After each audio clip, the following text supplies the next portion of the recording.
थोड़ा गरम हो सके तो बस चिट्ठी मत भिजवाइए।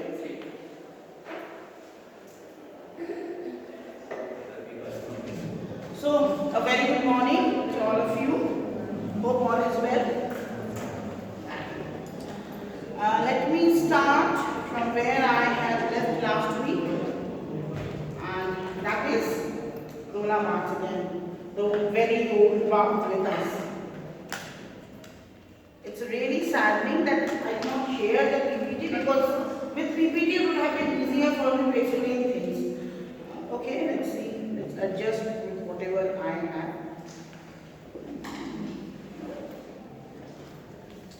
Now, in my last class I shared a link about an essay of Barth that talks about what is chance according to Barth. I told you what is the meaning of chance? Possibilities, yes. And it is according to Barth, that is the only nature of the activity that a reader must go on, and taking risk. While reading, there are so many possibilities, there can be so many interpretations of a particular reading. And according to Barth, the structuralist, because he was a structuralist, the structuralist or a structuralist critic must concentrate on two things: one, dissection, and another is of course articulation. That is the most important part. First is you have to dissect the text. Dissection of the text is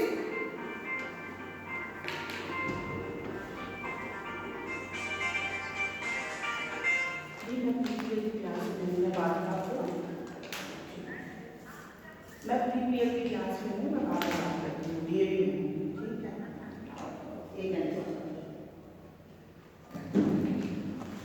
So, dissection, see again a scientific word. So you have, what he is saying, that you have to read the language reading. Here he comes when he says dissection, he is talking about reading of the language. Not the circumstances, but whatever it is written, the written text, the dissection of that text. By whom? By the reader. Because the reader is the most important component, not the writer. You are dissecting, as a reader, you will be dissecting. This according to him is the most formidable work, is the most pertinent work, is the primary work. That how you are dissecting a text and what you want to get from the text. And after dissection, the next step is of course articulation. You have to articulate your thoughts on that text. That is why text is a center. Text is in the center, and from that point you are, and that is a phenomenon. I have already, if you remember, I said that is a phenomenon. And from that phenomena, you have to evaluate, you have to come out with your own interpretation of any text. This is where I ended. Now he says dissection is a simulacrum activity. It is a simulacrum activity, a kind of battle against chance. And what is articulation? It is a battle against chance. This is simulacrum activity, and this is what is articulation? It is a battle with the possibilities. The possibilities after you reading a text may be different. The possibilities of me reading a text may be different. So it is always a battle. Reading the reader's responsibility. See, that is what the problem is. We cannot come to any result. The result is unending. The word result is nowhere in this. When you are coming to result, that is again you are going to that capitalist notion. That 1 plus 1 is equal to 2. No, it is not 1 plus 1 is equal to 2. Okay, the area is open for all. And the structuralism manifests a new category of the object, which is neither real, we are coming to you, neither real nor rational, but it is always functional. It is always functional. Whenever a new reader reads, again it never static. It can, according to Barth, it cannot be static. And he says in one liner that work of art is a kind of a chance, the battle against chance, the possibilities that you can come out with after reading a text. Now he gives another example. He recalls Proust. Have you heard the name of Proust? I saw him and he's a writer. He's a writer, yes. Then what happened? Ma'am, he told the relationship between writer and the characters. Yes. Marcel Proust. Yes. Then what it is?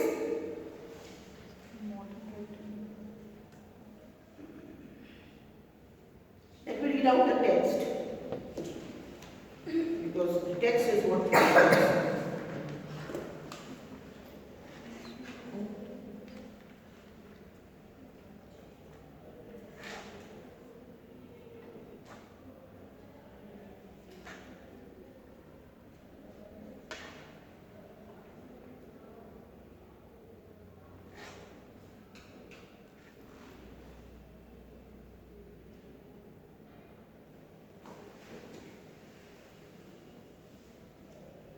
after Valery Malam, he comes to it is clear that Proust himself, despite the apparent psychological character of what is called his analysis, undertook the responsibility of inexorably blurring by an extreme subtilization the relation of the writer and his characters. Now see, what does he want to say by the relation of the writers and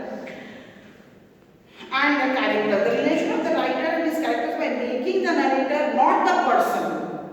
Narrator is not the person who has seen or felt, nor even the. Now see, first thing that he says in the beginning of the essay that the writer is a mere narrator, a shaman, who is narrating things, is not creating anything. This much is very clear about Barth. The two Barth, writer is a simple narrator, a storyteller, you can see.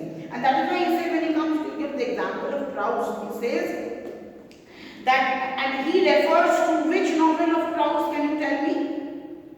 The Search of the Lost Time. He is referring to the one of the significant work by Proust in search of the lost time.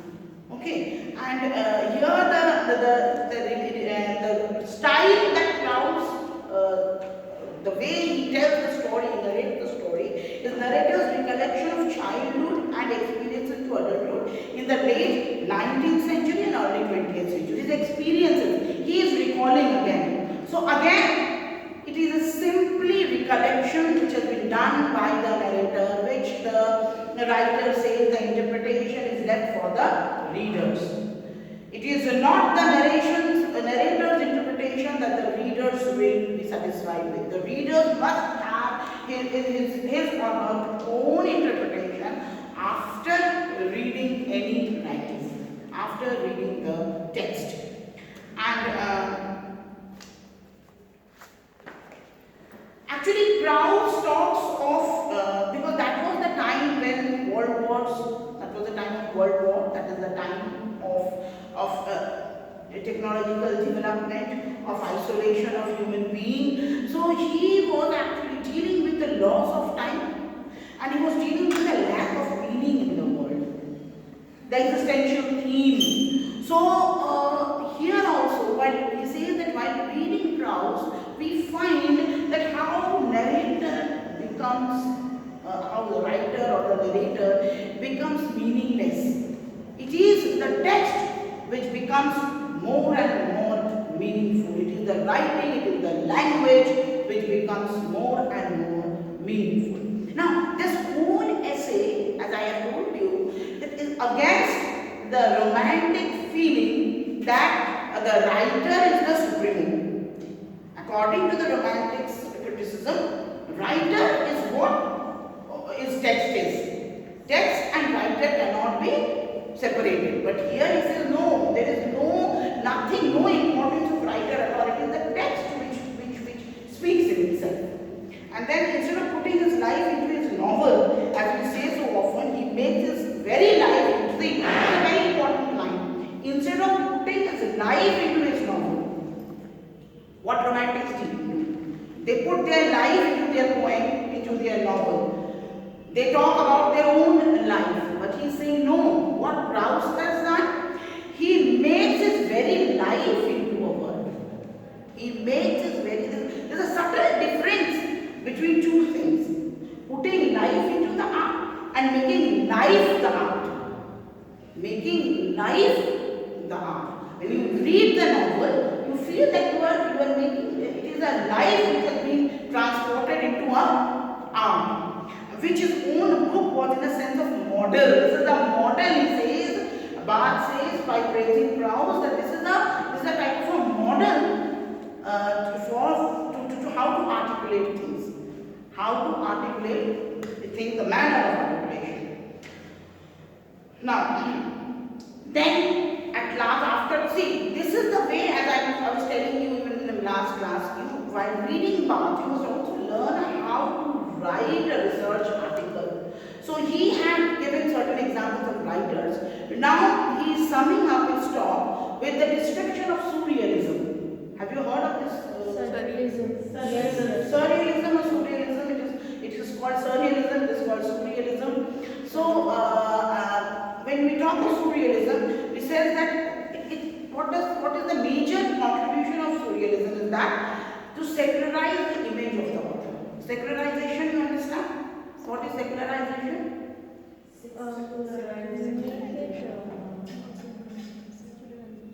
To disassociate oneself from any particular thought, from any particular religion, from any particular philosophy. So that was the ethos, that was the message of this surrealist or surrealist artist, of this movement. They disassociated themselves from any type of movement, and they said that writing in itself is important. What it is projecting, that is more important. The writer is not, what the writer wants to project is not important. What the reader is reading in the writing, that is. So that is why secularistic writing. Secularism means when you don't follow any particular path. That is secularism. That when you are open to everything. So that is what Barthes is saying. The secularistic writing was first innovated or invented by a group of writers who can be called as surrealistic or surrealistic. Now he comes to what the linguists think about the actors, about the artist. Because see, from the ancient times, he comes to the romantics, then he comes to the moderns, the formalists, then he comes to the surrealistic, and then he comes to the linguist, the latest. He says the linguists are just only the destruction of the author.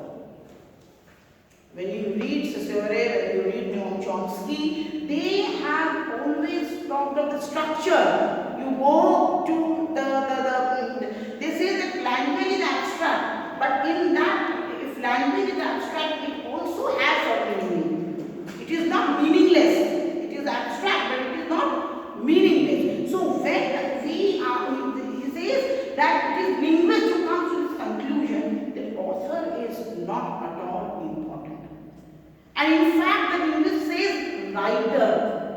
They talk not of any author. The word author they don't use this, right? They say just narrator, writer. The word Barthes has used. So utterance in its entirety is a void process. Void. The word void. What does the word void means? Blank. The space. And when we say void process? Hollow process. Hollow. Futile process. Process which does not have any meaning in itself. So he says, what does when he says that utterance is entirely a void process. Means when a man is uttering something, that process in itself has no meaning.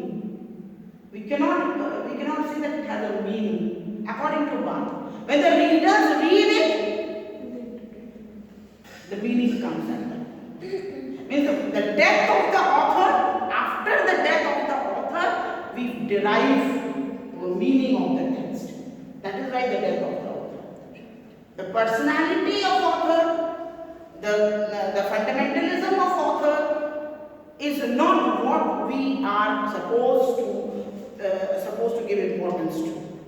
So this is what generally is said. Now, then he also says that which functions perfectly without requiring to be filled by the person of the interlocutors.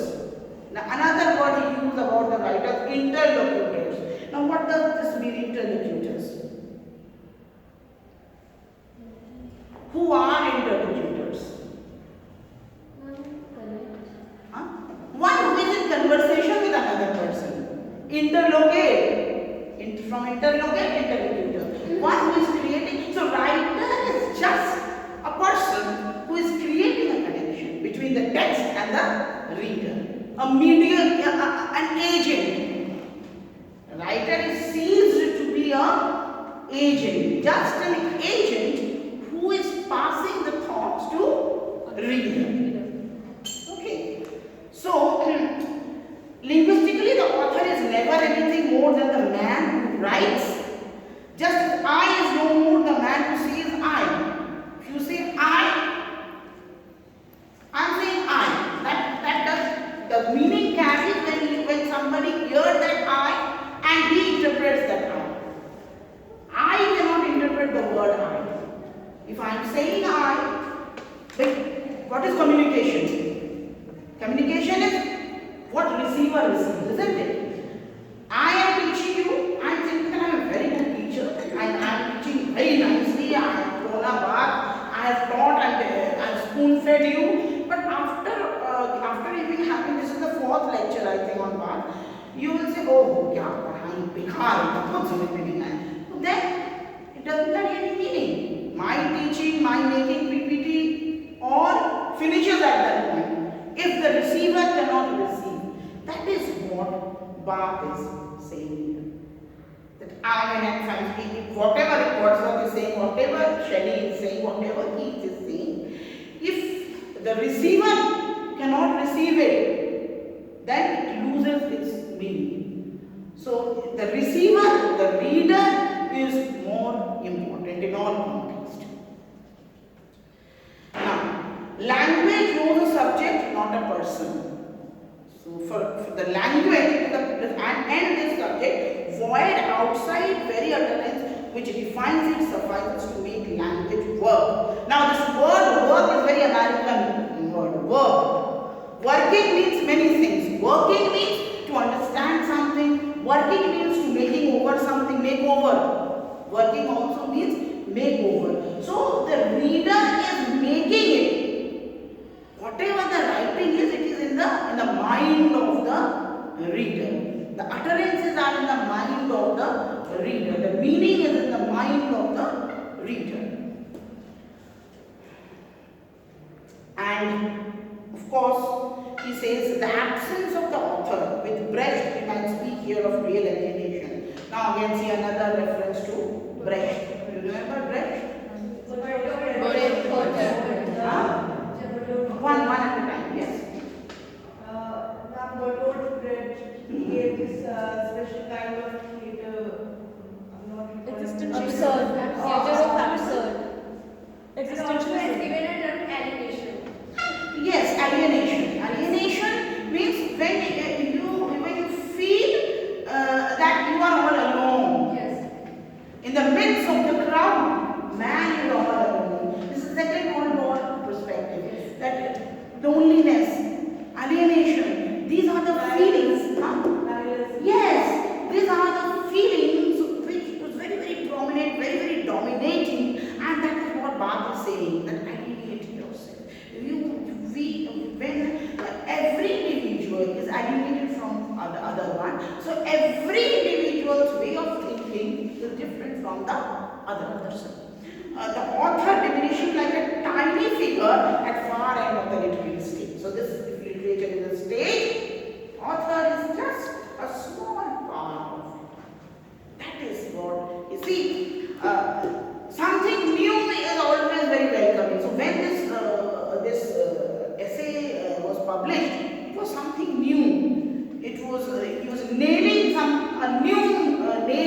wall, and that is why this essay became a hit. Because up till now, it was thought that everything surrounds around the author.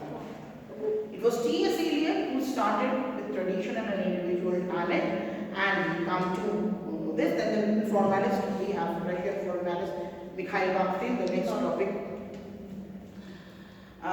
The difference of assumption between the now. After this, he concludes with his own views on what is the difference between a modern author and an old author. Again, he goes back to the Romantics. Now he says the author is supposed to feed the book. According to the Romantic notion, it is the author who is feeding the book. That he pre-existed, thinks, suffers, lives for it. See, this is very, very pertinent line. Thinks, suffers, lives for it. Author is only present in the text. You cannot neglect the author. Okay? But the modern writers, the modern writers have been considered as scripter. Scripter. There is nothing original in it. He is just a scripter. Like tradition. Again, I am going back to the master T.S. Eliot.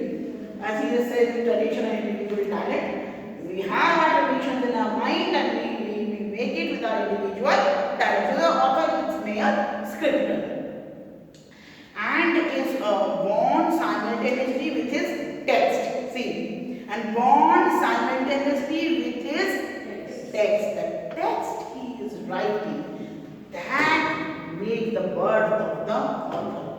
Author is not creating the text is creating the author.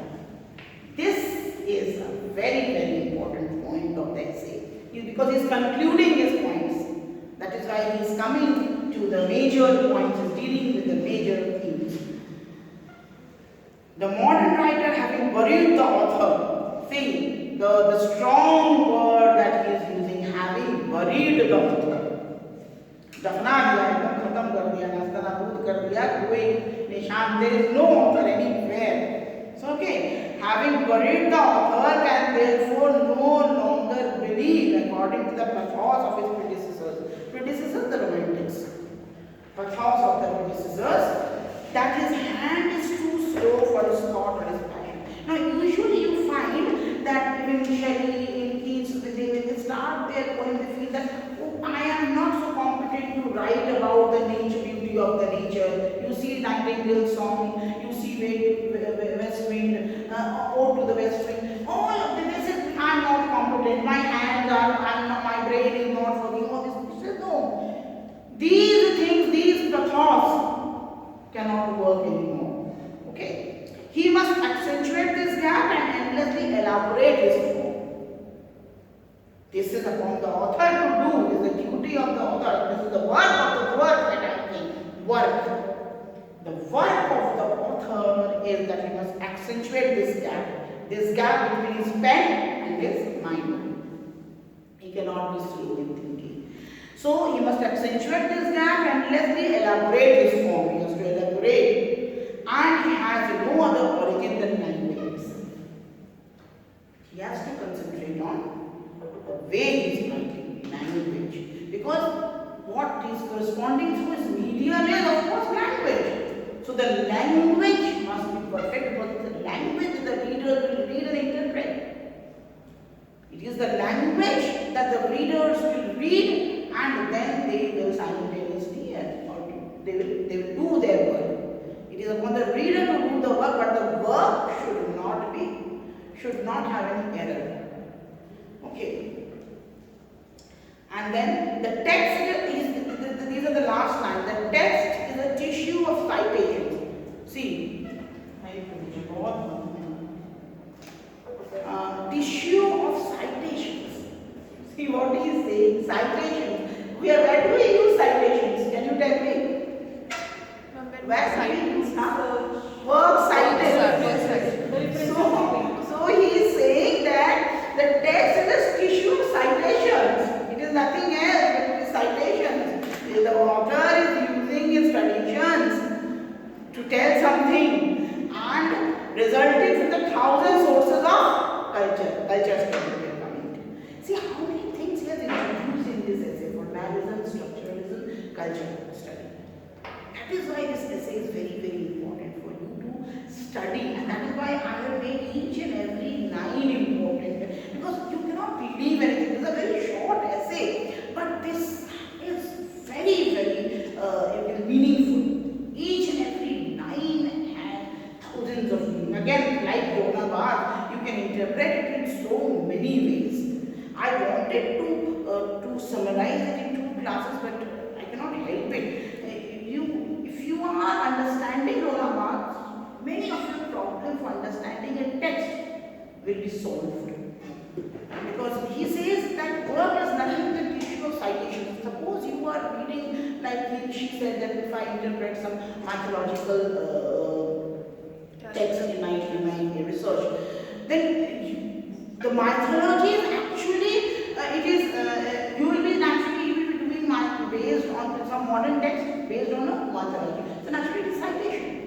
It is citation. You cannot neglect it. Even Shakespeare's work is citation, because he has taken the characters from folk tales, be it Macbeth, be it Hamlet, even Dr. Faustus by Marlowe. It is a German folk tale. So how true when he says that the text is a tissue of citations and resulted from the 1,000 sources of culture. In JNU, you have a culture study in Department of English. Okay, so culture and literature, of course, cannot be separated. Culture and literature, because literature has promoted culture study. Literature has promoted culture study. The culture you read where? In the literary books. You come to know about many tendencies, many hypocrisies, many superstitions, many rationality from the literary text. Even the nationalistic movement of India is the outcome of literature. They were literature on a very, very powerful literature which invoked and motivated common men to come out and be a part of Satyagraha, be a part of Gandhi's movement, non-cooperation, whatever it is. Even a few years ago, the hype was when there was a huge demonstration in Delhi. I don't recall that man, Anna Hazare.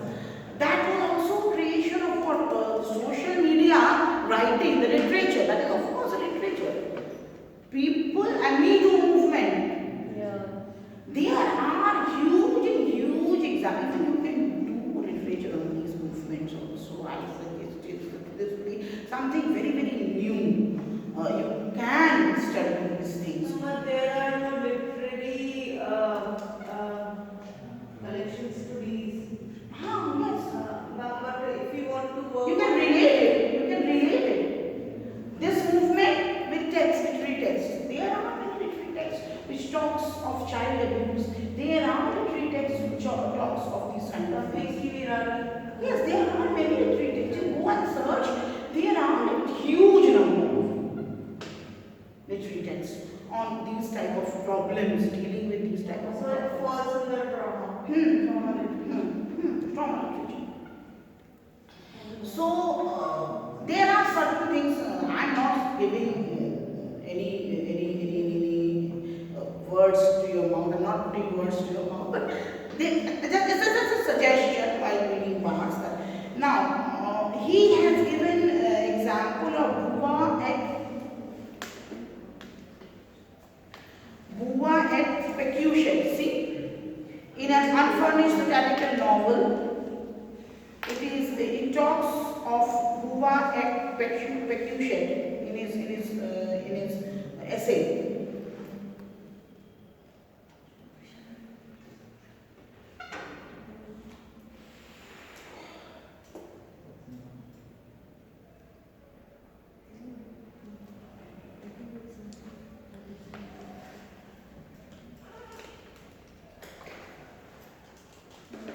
I don't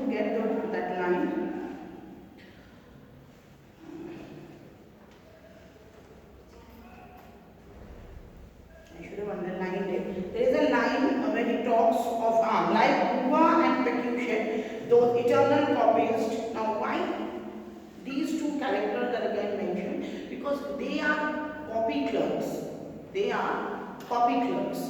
Clerks who write down happenings of the church. So he is again, see the comparison of writers. Detail the adventure of the Parisian copy clerks. This is a novel, this is a book by written by Flaubert. Flaubert, you have heard name? Gustave Flaubert. My man who Huh. Gustave Flaubert. So the hidden, now here he exposes the hidden weaknesses of the science and art through this book. The hidden weaknesses of science and art is and he says that just as Flaubert has talked of these two clerks, similarly writers are not unlike them. They are like them. Writers are mere clerks who are writing things, who are just NCS and NCC students. oh, तो 26 जनवरी के लिए थे हमारे यहाँ पे हो रहा है now. So again, see the comparisons. You have to see the comparison that he makes about with people who are considered to be of no importance. So this is the importance of this is what writers are according to Marx. Writer can only imitate a gesture forever anterior, never original. They are anterior. You understand the meaning of anterior? Goes on and on and on. Anterior, his only power is to combine the different kinds of writing to oppose some by others so as never to sustain himself by just one of them. A combination. Writer, the work of writer is to combine these activities and put forth in a better manner so that the readers enjoy. So the hero is the reader. But this is only the quality of critical work. So if we write fiction, we cannot do that. No, he is talking about any work. But how do we incorporate the same thing in fiction? Suppose I'm writing a story. So how will I try to incorporate many writers? That is what he is saying, that when you are incorporating a story, not writers, he is saying you are actually in your mind not dealing with T.S. Eliot has said. You are following your traditions and culture, and then you are mixing it with your individual talent. You have so many things in your mind, unconscious and subconscious, and that you are putting forth through your writing. So what writer is doing, he or she is just putting forth things in a better manner. That is there. They are saying that writers are not original, writers are not creators. The feeling that the romantic says the writers are creators. There is secondary imagination, there is primary imagination, and then writers do something very, very heavenly. So these things are just you can say, according to Roland. It's not my version. According to, remember, this is according to Roland Barthes, not according to Jabbar Hussain or any other writer. Roland Barthes says that this is not done. Writers are no heavenly being, no heavenly muse as they are considered as. No, it is not so. They are just interpreter, they are just narrator, they are scripter.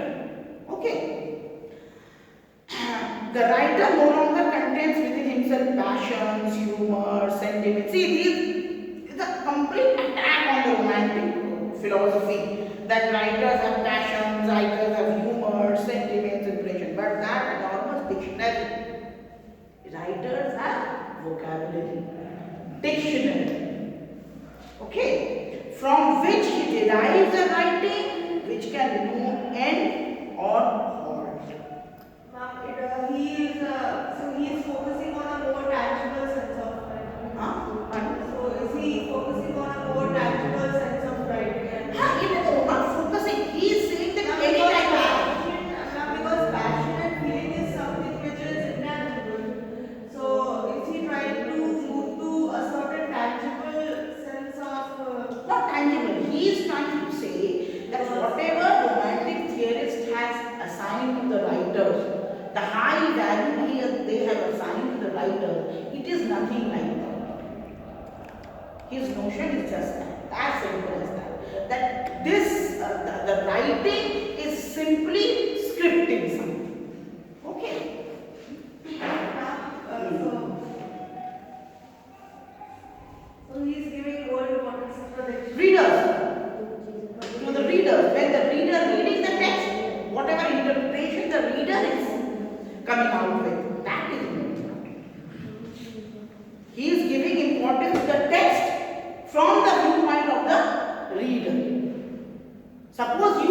reading Hamlet, you have your own interpretation of Hamlet.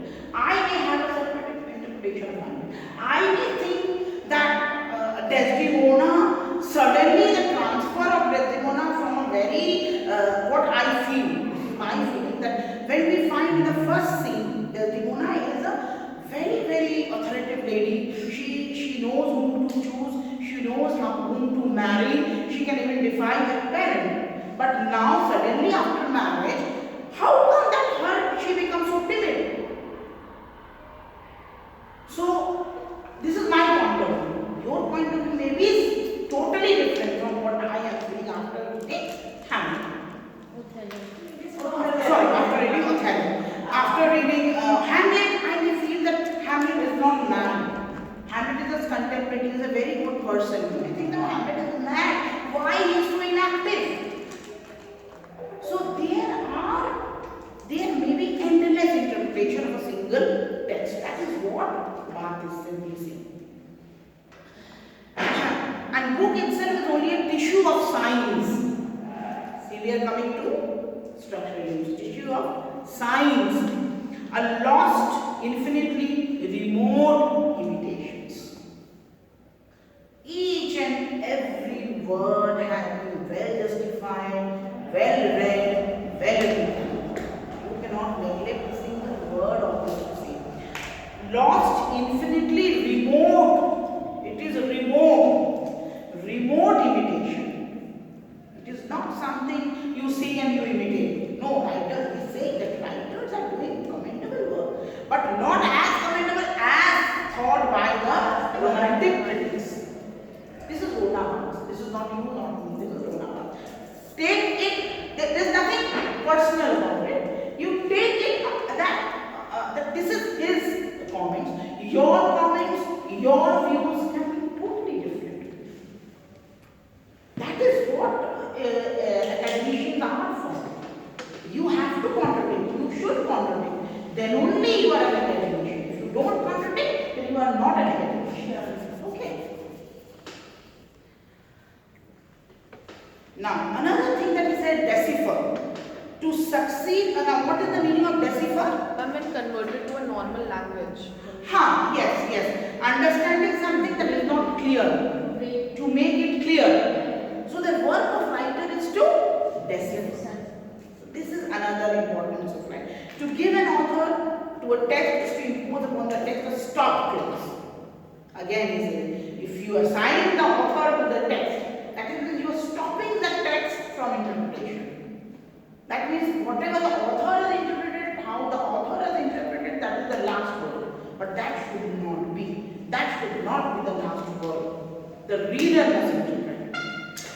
To furnish it with a final signification, to close the writing. If you are assigning the text to the author, you are giving the final judgment.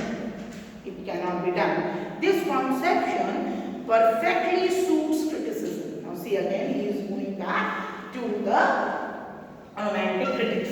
He says that this is very much suitable to the critics. They say that whatever the writing is whatever the writer has tried to say, which can then take as its major task the discovery of the author. So he says we are in fact up till date, whatever criticism we have done, we have not discovered the text, we have discovered the author. Through text we have discovered the author. We have not discovered the text at all. And the reign, I really appreciate the way he uses the reign of the author, the capitalist that he has already said. The reign of the author should also have been of that of the critic. Okay? Criticism, even new criticism, should be overthrown along with the author. He says all criticism which talks of author should be thrown away. That is of no meaning. He gives them no meaning. Okay? The space of the writing is to be traversed, not penetrated. He said you should traverse on it. You should not try to go inside it. No. Traverse on it. Try to read first. Writing ceaselessly poses meaning, but always in order to evaporate it. Evaporation is also very necessary. At the time you are writing, you do it. But after writing, your personality must hang over. There should not be any haunting of your personality through your writing. Thus, literature, it will be better helpful to say writing. Now see, he is by and by changing words. He says, no, it is not literature, it is just writing. Because literature is heavy word. Until now, literature is creation, original work. Writer is a creator, writer is a muse. He says, no, it is not literature, it is just writing. By refusing to assign to the text, and to the world as text, a secret. He says it is a secret. The text, which is a secret, within inverted commas, is put secret. That is an ultimate meaning. And that secret is the ultimate meaning. Liberates an activity which we might call counter-theological, properly revolutionary. For to refuse to arrest meaning is funny to refuse God. He says if you don't find out meaning, if you don't try to find out meaning, that means you are refusing, it is equivalent to refuse the entity of God. Hypostasis, reason, science, law. Not only God, everything in the world is that meaningless. So what, again he is bringing science as an inventor. When people is inventing something, scientists can invent something. A reader can also have the capability to invent newer things after reading the text.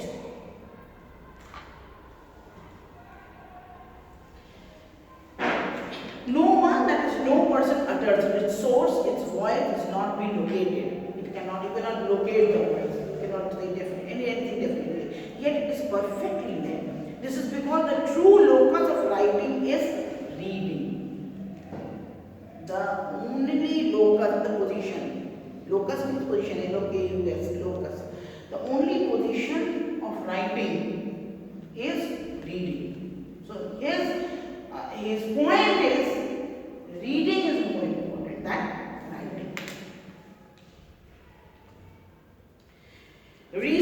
Now he comes lastly to the recent investigations done by J.P. Vernon, he names on the philosopher, have shed light on the constitutively ambiguous nature of Greek tragedy.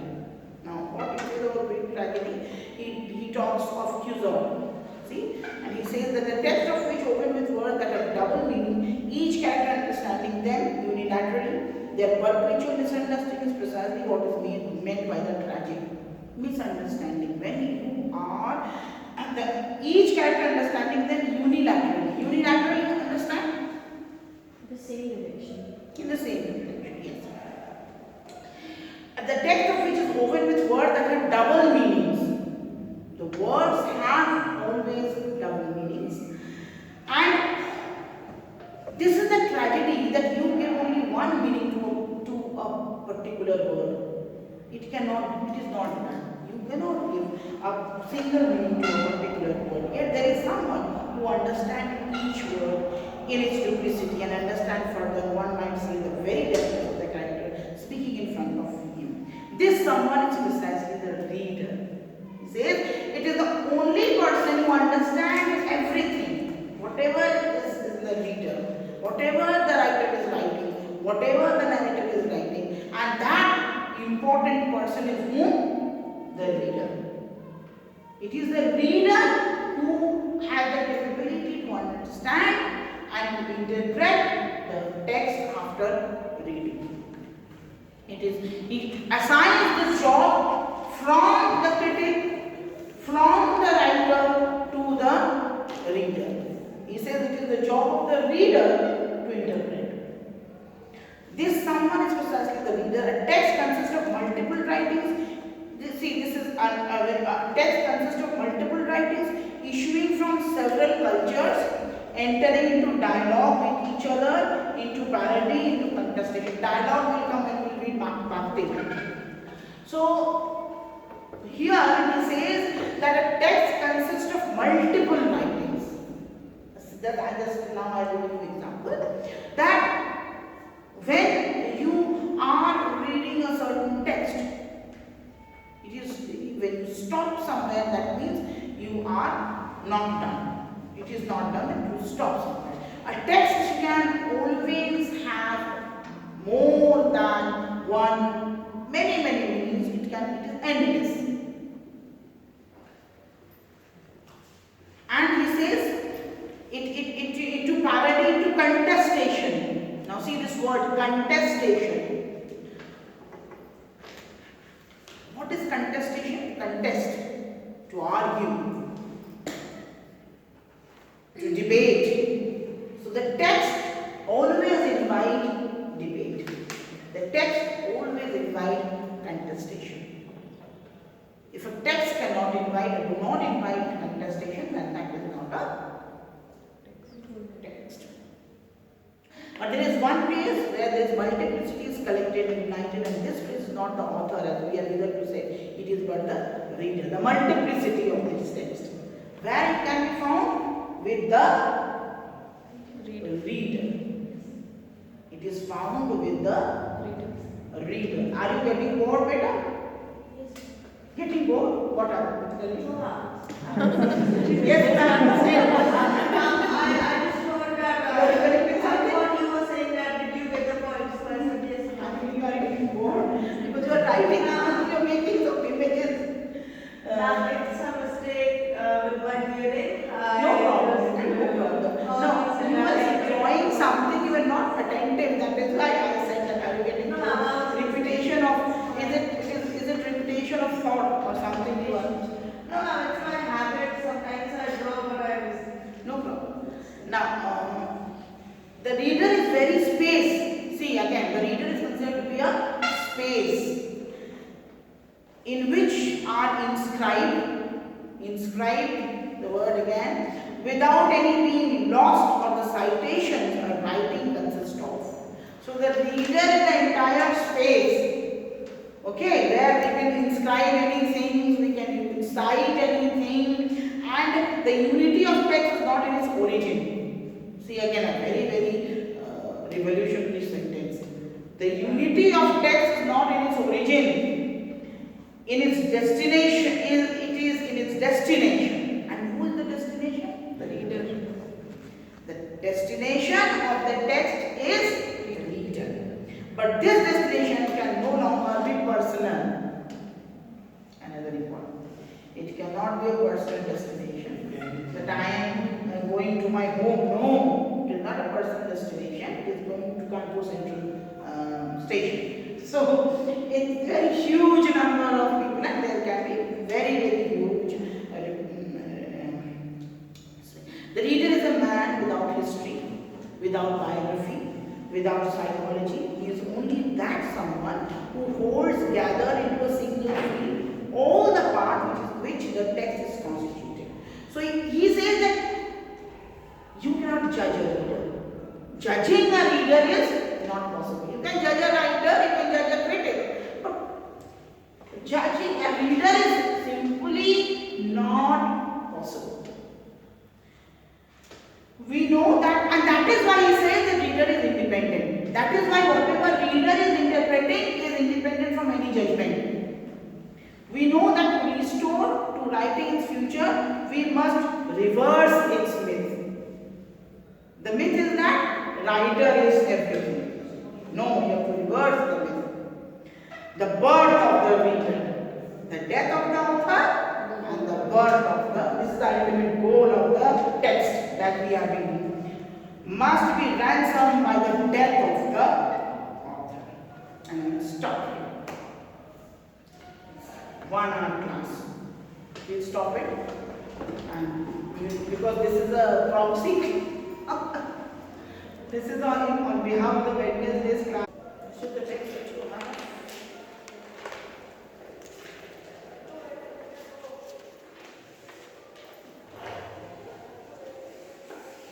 Dostoevsky's polyphonic novel and its treatment in critical literature.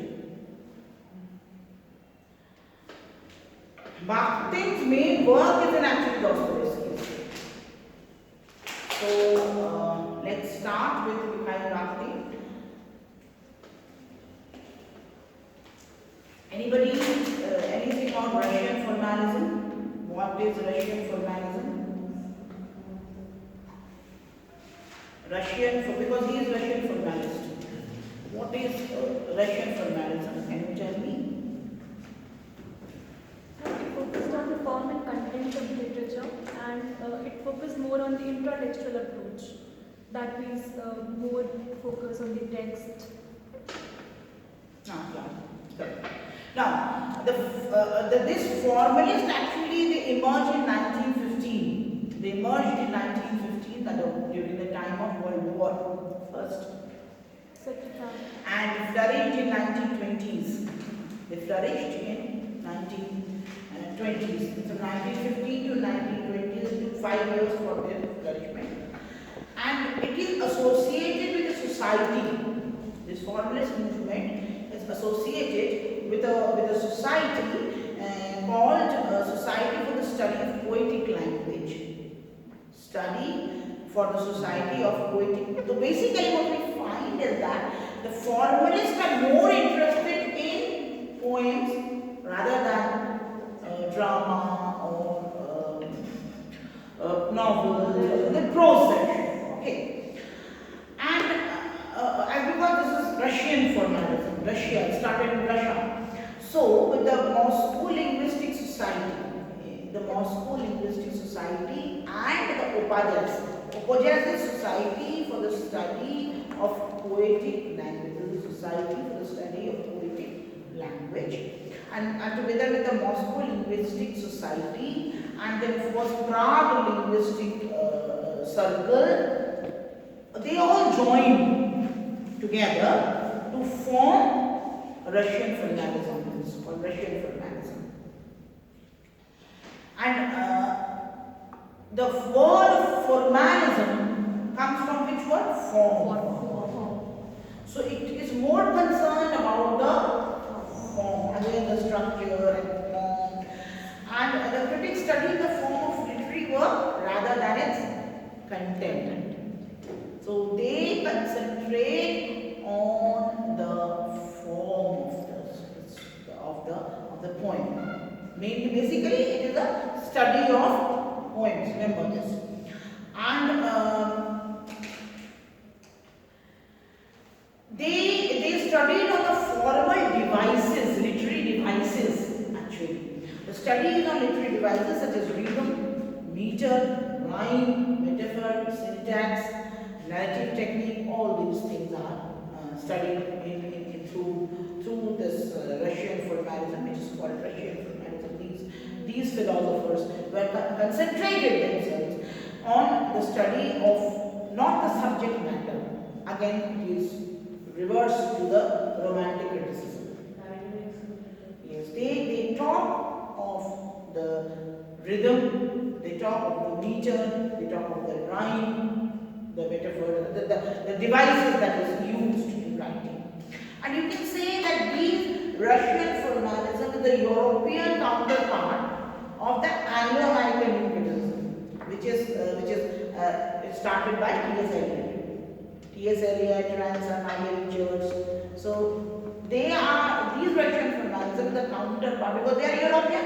So this is a European counterpart of Anglo-American New criticism. This is also very, very important. This is a parallel movement. They are the parallel movement that is going on. And this is another important thing is that most of the writers who were associated with this type of movement, they were considered as anti-government by Stalin. After Russian Revolution, they were considered anti-government by Stalin. Stalin banned this group. And the leading figures you can say of this is of course Yuri Tainov and then Viktor Shkailovsky, all these people. But we should concentrate our study on Mikhail Bakhtin. For Mikhail Bakhtin, to them again, is as we have studied in our last essay, is nothing but language. It is a mode of language.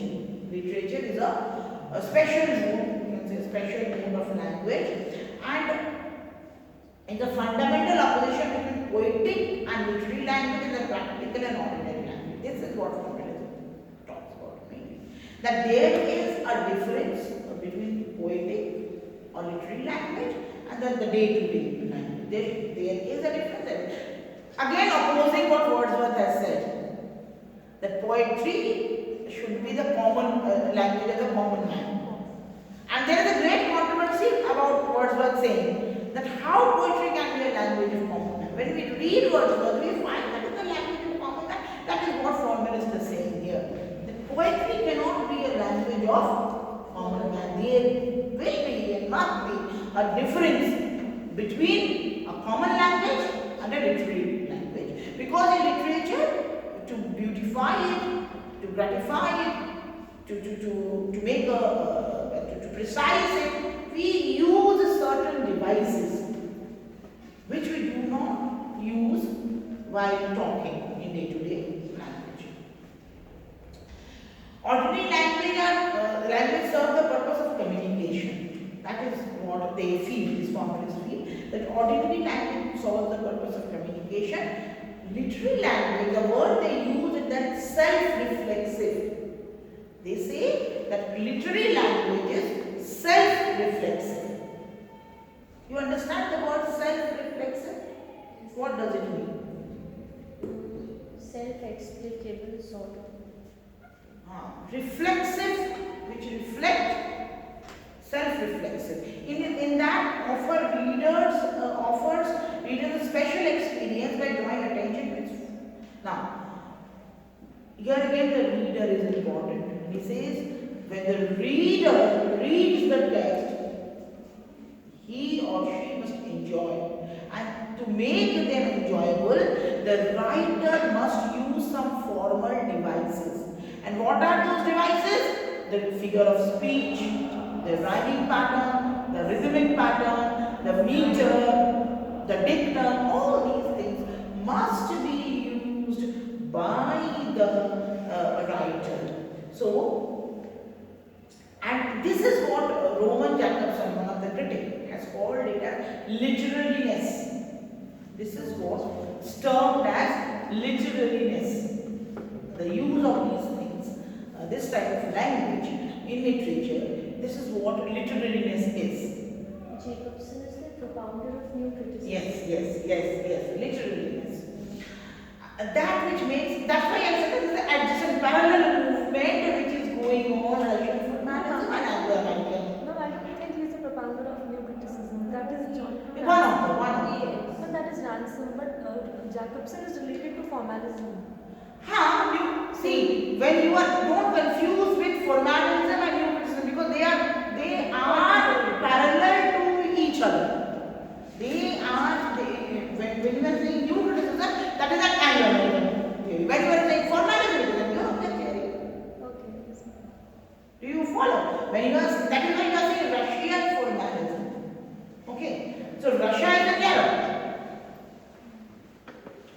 So that which makes a give work. Now another critic named Mukharovsky is a Russian. Described criticism consists of the maximum of foregrounding of the utterance. Maximum of foregrounding of utterances. This is a very maximum of foregrounding of utterances. That is the primary aim is foregrounding. Foregrounding is to put forth, to highlight the utterances, to highlight what the writer is trying to convey, and the understanding of the reader. This is a two-way process. You are foregrounding. When you are foregrounding, whether the reader is understanding it or not. That is more important. Now new critics or the formalist. These, see, when you are talking of formalism, of course, the word formalism in itself is something which talks of, which centers around form of literature, which centers around like new critics, which centers around not the subject matter but the way, the technique of writing, how something is written.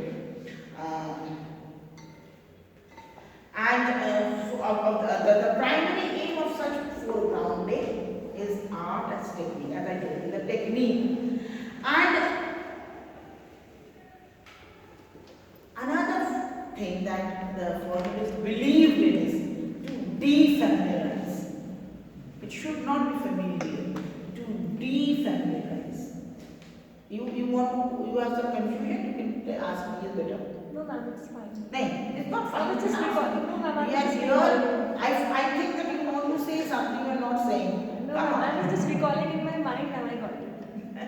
You are recalling who is Owen Jacobson. No, ma'am, I was just recalling the age, the history timeline, so I got it. History time it is during the first half of After 20th the Russian century. Revolution, During the first half of yes, 20th ma'am, I recall century. it. And in the second decade of 20th century up till 1930s. Because after 1930s things changed. Things changed drastically with Conrad. Okay. So can you read one of Conrad's novels? Heart of the Duff. This novel, like Midnight Children of Salman Rushdie, Conrad's Heart of Darkness changed many literary philosophies. Although now Conrad is severely criticized. Why? Can you tell me? Because people have alleged that he has presented a very savage image of the. Yes, he has presented the blacks very savagely. He is severely criticized.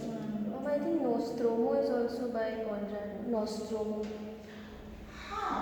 Yes, but the thing is that Heart of Darkness is the epoch novel. Yeah, that's true, ma'am. It's the epoch No, novel. but if you think of the Orientalist text, then this Joseph Conrad's work comes in. Exactly. And it is somehow correct when they are saying about Conrad that the savageness, the barbaricness that he has tried to depict through his novel is because 21st century, or when we go see through the eyes of 21st century, this is an age of multiculturalism. And this is the age, it is a post-colonial age.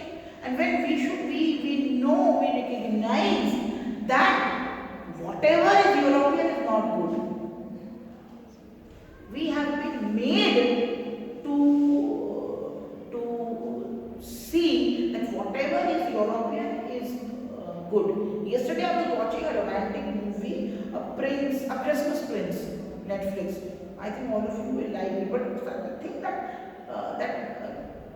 struck in my mind is that I'm seeing that we have been made to believe that it is the New Year which we should enjoy.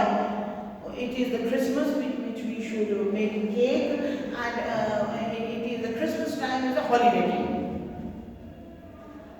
It is a colonial feeling that has been engraved, which Salman Rushdie has categorically mentioned in Midnight Children. I don't recall the exact line, but he has mentioned that the Indian Parliament is left here as a piece of the colonial rule. The parliamentary system that we follow here is actually the British parliamentary system. Instead of king, we have a president. The entire structure, the entire method, and not only this, you see the language that we are speaking. The language that we are speaking is of course not our native language. So these are the things that is a breakthrough, and that is what is when this formalist talks of form, when there is a new critic talks of a new kind of criticism, because they all are actually celebrating nativeness.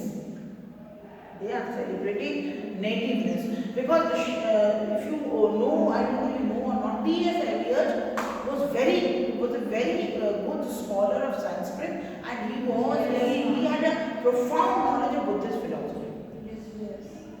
So having known Orientalism, having known, or they have started realizing that it is tradition that matters. It is the form that matters.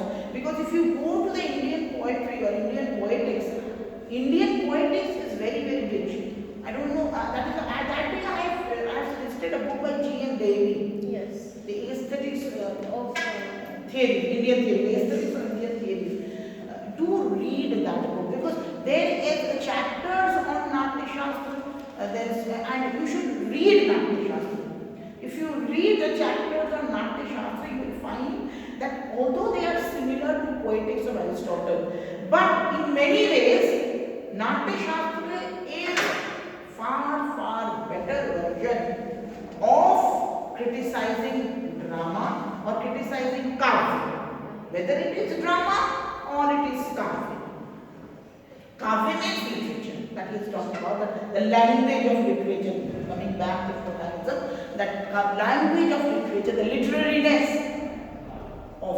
So what is that literariness? Bharat Muni in Natya Shastra has described of Navras. That is the literariness. That is the literariness. There are 9 ras through which you can, a writer can put forth his feelings. That is what is literariness actually. That is why I am telling you, because there are similarities. Because these are scholars, and if you know the Sisori or Sisor, he has also read Sanskrit literature. Yes, ma'am.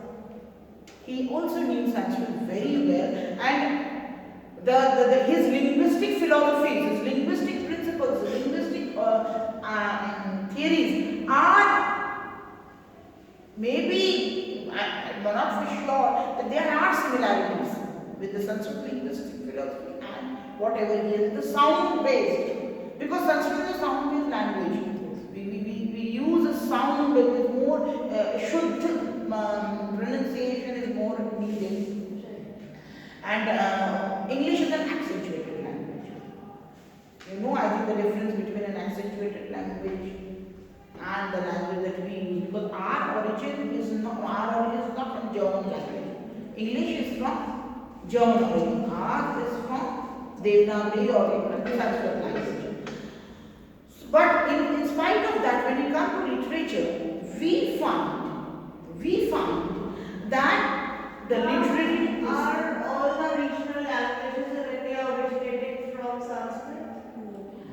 No. maybe, may not, because there are certain dialects which are you can aboriginal in a way you can say, because Santhal. Ma'am, like Punjabi is from Gurumukhi. Yes, Gurumukhi. But what is the origin of Gurumukhi? That is also. We also do not know about the entire list of the languages which are extinct also. So Extinct, we were, yes. So for example, the Shradha in Kashmir has been extinct, but then like there was. Now you see, Sanskrit, when we talk of Kashmir, it was Vishnu who later on wrote Bharat Muni's. Later on he wrote Bharat Muni's. When he adulterated Bharat Muni's. So Vishnu, Sanskrit, Kashmir has a rich culture of Sanskrit philosophy. Ma'am, but Lipi is Shradha. So is Shradha Lipi is something else. See, Lipi is the script. And language is the spoken language. Like Bengali, for example, Bengali has derived from Sanskrit. The Lipi of Bengali is not Devanagari. Isn't it? Tamil has derived from Sanskrit, but the script of Tamil is not Devanagari. Whereas Hindi is Nepali script, then Navajo script. So these are don't mix all these things. Language and script are totally different. Now let's come back to our thing. Maximum foregrounding of the utterances. That is more important for the formalist. That the utterances are foregrounded or not. Utterances means the poetic expressions. Utterances means the poetic expressions. I'm concentrating on poetry because formalists are basically the critics of poetry. And the primary aim of such foregrounding is described with art as technique in a book called Slowski's Art as Technique. There is a book called Art as Technique. So, the aim of formalism is to defamiliarize, not to familiarize, quite reverse of romanticism. Romantics talks of familiarity. They talk of defamiliarizing. The classics. The classic writers, like the classic writers. They're similar like the classic writers. And literature, he says, with a dramatic awareness of language, refreshes our habitual perception and renders object more perceptibly. He says that because literature is a dramatization of things, it is a dramatization of things. So they clarify certain things, certain perceptions. They make our vision clear, and that is why they must use a special kind of language. It cannot be day-to-day ordinary language. That is because the purpose of literature is literariness, enhancing something. They say to enhance something. Enhance, you understand? Yeah. Improve.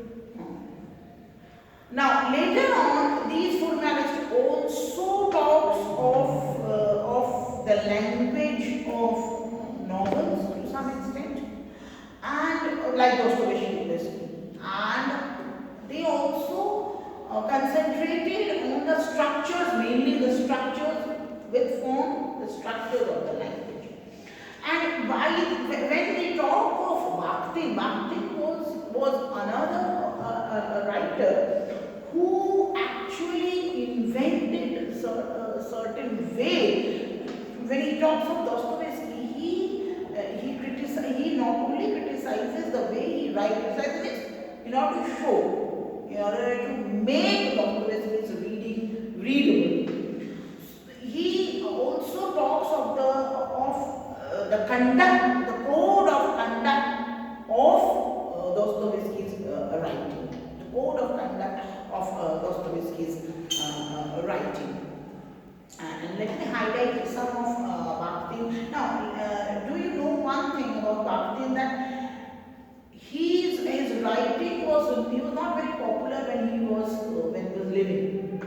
He became popular posthumously, like of course the writer Emily Dickinson. So he was born in November in 1895, and by 1975 he died mostly in 1975. And he was not only a critic, he was also a philosopher. He was a philosopher, he was a scholar, he also, now the important thing is that he worked on philosophy of language. There is a philosophy of, what is this philosophy of language? Why a certain language is used in a certain mode? The philosophy of language worked on this is the contribution of Bakhtin, the philosophy of language. And he inspired a gamut of writers, be it Marxist writers, be it structuralists, be it semantics, be it religious critics. He inspired many writers in the literary field, out of the literary field. And one of his important, let me tell you some of the important. Now, another thing I recall, there is a circle called Bakhtin Circle. Bakhtin Circle. And he stayed in a place called, in Russia, Nevel. Okay. And in Neville he formed this Bakhtin circle, and who are the members of this Bakhtin circle? And the group who were member of this Bakhtin circle were not only literary scholars, they were from various fields. They are from various fields, and as he says that it's a cultural center. This Bakhtin circle was a cultural center of the region, a perfect place for Bakhtin and other intellectuals to lecture, debate, and to concentrate on certain philosophical ideals, on certain philosophical principles. So this was a group of, you can say a club called Bakhtin Circle, and here in Neville he worked on several philosophies. He worked on religious philosophies, and then he moved to Leningrad. He moved to Leningrad. I think it is a place in Russia. Then he moved to Leningrad. These two things are very important. Bakhtin circle that he has formed them, and one of his important work is toward the philosophy of the act. Toward the philosophy of the act.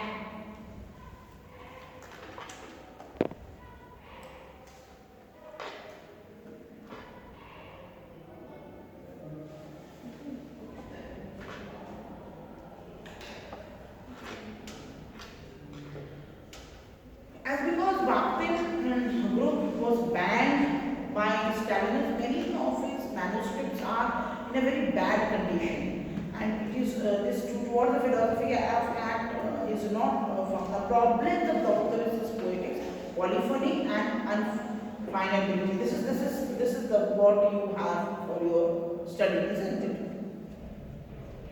Now, can you tell me something about Dostoevsky? Dostoevsky was a Russian writer. He has written a very famous novel called Crime and Punishment. He has written a very famous novel called Crime and Punishment. And What is it about? Now, here he is talking about the creative art of Man, you can speak. She's saying He's pointing. Ma'am, there was in this Crime and Punishment, there was a term used. Crime and Punishment is not written by Dostoevsky. and Fyodor Dostoevsky. Crime and Punishment is certainly not written by Dostoevsky.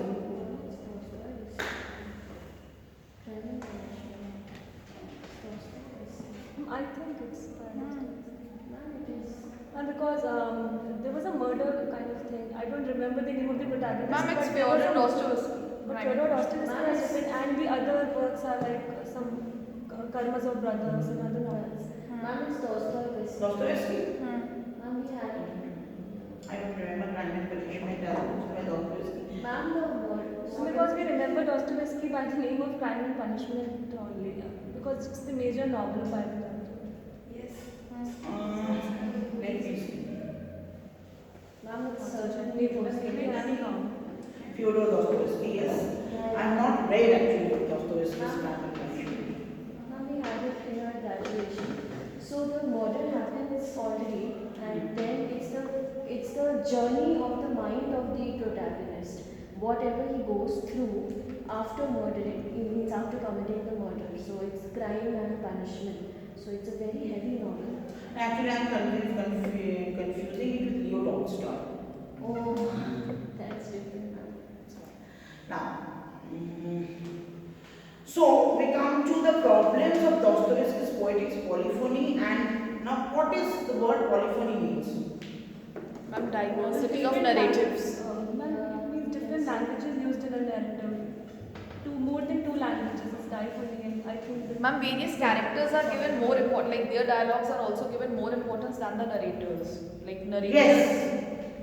Where dialogues, there are a single dialogue can have many interpretations, like as Nabhat has said. So this is what here Mikhail Bakhtin is trying to evaluate, that what is Dostoevsky's poetics and the meaning that can emerge from poetics, you understand, the language of the writer. So the poetics and it is not final. It has polyphony, and that is why it cannot have a final interpretation. So let's end here because I am also tired, feeling tired parts, and then again pumping Right. my Should I stop this? put it